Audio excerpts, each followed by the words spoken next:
That's so funny you said that. I literally posted on Instagram yesterday. I've gotten more texts. Last year I went and I worked it and I had 3 events total. And it was like the most stressful week of my life. Really? Well, so what happened was I represent this artist named Marcus Klinko. He shot everyone's album covers from Bowie to Beyonce to Jay-Z to Kanye. I mean, if you name someone, he's probably in his early 50s, Okay. but he looks great. So he could be 40, could be. I feel like he's older than 50, but like he looks like he's a young 40s. He's like very fit, tall Swiss guy. But we did 3 shows in Miami last year. One was at the actual like Art Miami art fair, which apparently no one goes to anymore. It's like Basel is not about art at all. That's what I heard, right? Which is why I'm not going. It's now this a year. scene, and But it's no art. I mean, there were definitely people there, but it was all this stress. We got the champagne room, which is like this big little area inside. It's bigger than all the other booths, but it's pretty small.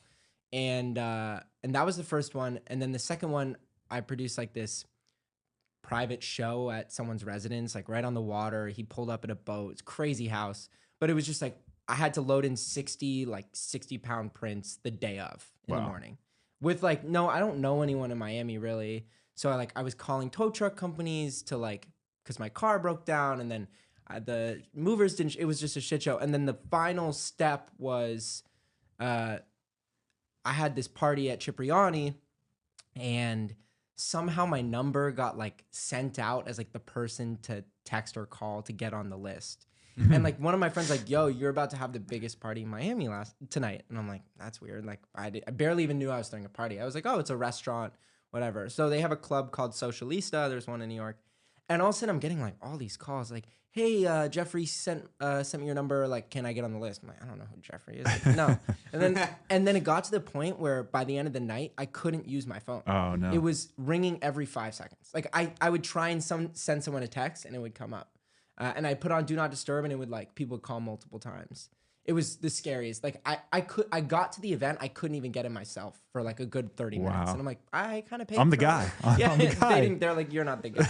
You're definitely not the guy. I'm like, no, no, I'm playing. It's just, with art, it's different from other businesses because there is this like respect level within the community that isn't bought by like parties or like marketing, or it's more organic. And that's something that attracted me about art in general. But like the party was fun for everyone there. For me, I was just like, yeah, like it's a bunch of people getting drunk, cool celebrities. Like, yeah, that's cool to associate with your brand. But like, if no one's buying the art, it doesn't really matter. You're just throwing a party. Yeah. And that's sort of what I looked at this year. It's like Art Basel's fun. I would go as a goer. Yeah. But not a shower. Listen, there are definitely people there. Like, I'm sure someone is going to listen and be like, well, my great aunt still goes every year. It's like, yeah, people buy art there, but there's so many people displaying. There's so many artists, and there's like 500,000 people from LA that like can't wait until Coachella to go like do drugs and party. It sounds to me. Oh yeah, for sure. Like a it was like stagecoach kind of thing. Oh, for sure. Yeah, it was. I would see friends that like couldn't name one of the artists. I want close friends that couldn't name one of the artists that I work with, that were there. Like, oh, we're going to this art show with, and I'm like, who? Like, what? Yeah. It's like we're going to Roddy Ricch. It's like, okay, that's what you're doing. Yeah, like title wise, I have a gallery. Externally, it's like a fine art gallery. Internally, it's more of a management art dealer type role. I don't have a brick and mortar space, so that's why I was able to do Miami. I can do pop-ups and sort of spend my money in ways that like I'm not stuck to one location, which has its pros and cons. I can't constantly have someone, come check out this piece in person, which is why I'm always looking for sort of the next place to display.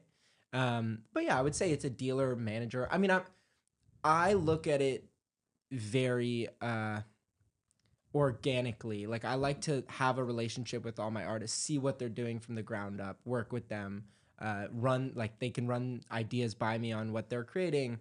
And they're mostly all photographers. So if that's helping them produce a shoot, helping them produce the behind the scenes videos, those are things that I enjoy doing. And that normal galleries don't ever.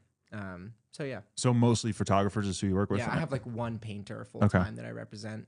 And then I have a lot of like big name artists that I've gotten on commission from collectors of mine. So someone will reach out to me, hey, I really want to buy a Tyler Shields piece, and I'll go to their house. Oh, like it would look good here, or maybe this is all online. We're communicating, but then they say, oh, I have this, this Banksy that I really don't. I'd rather have it cash, and I would help them sell that piece. So that way, I'm able to sort of build this prowess early on of like, yeah, I'm a new gallery, but I've sold Warhols and I've sold Banksys and these names that like, if I hadn't played my cards right, I would never have been able to even see in person in a private home. Yeah, so I guess it has to like, I have to start super early before like, most professional careers start. I started acting when I was 4.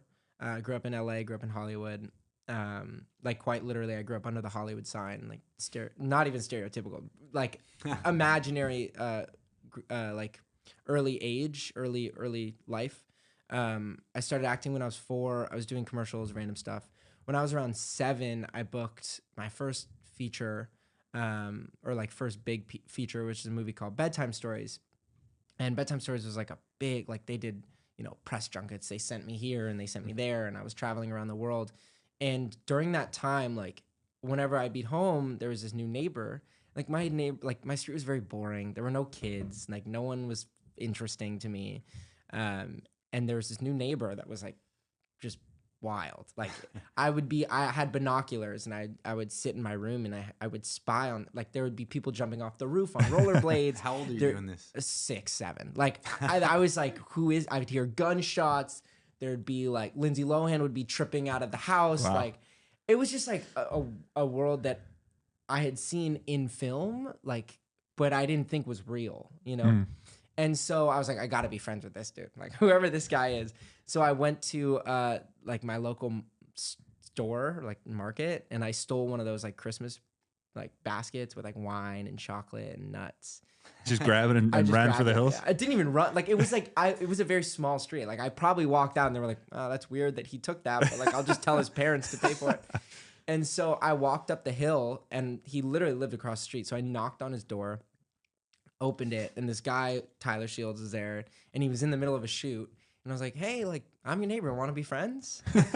And he kind of like looked around. He's like, "Is this am I on punk?" How old was he at the time? He was in his early 20s. Like Okay. he was, I mean, he probably was like close to my age now, maybe a little older, because he had this house and all this stuff. He's waiting for Chris Hansen to pop out of the bushes. yeah, exactly. And he was like, "Sure," and I was like, "All right, cool." I could just walk in his house. I was a weird kid. So 6 years old, you just walk in his house. I was probably 7 at this point, but yeah. And then like he started to, my parents were obviously across the street, and he would, he was like, "What's the deal?" And I was like, "Oh, I'm an actor." And so it got to the point where I would just show up at his house, like no ringing the doorbell. He had a trampoline, so I would just walk in the back, and he would come home. I'd be jumping on his trampoline.